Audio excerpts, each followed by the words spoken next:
السلام علیکم دوستو، آج عید الاضحیٰ ہے، قربانی کا دن ہے۔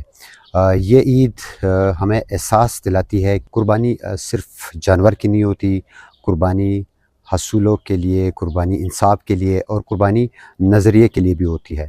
جس طرح خان صاحب آج اپنی زندگی کی خوشیاں اور اپنے بچوں کو چھوڑ کر آج جیل میں بیٹھے ہیں، اس لیے کہ وہ چاہتے ہیں کہ پاکستان ایک خود مختار ملک، قانون کے تابع اور انصاف پر کھڑا ملک بنے۔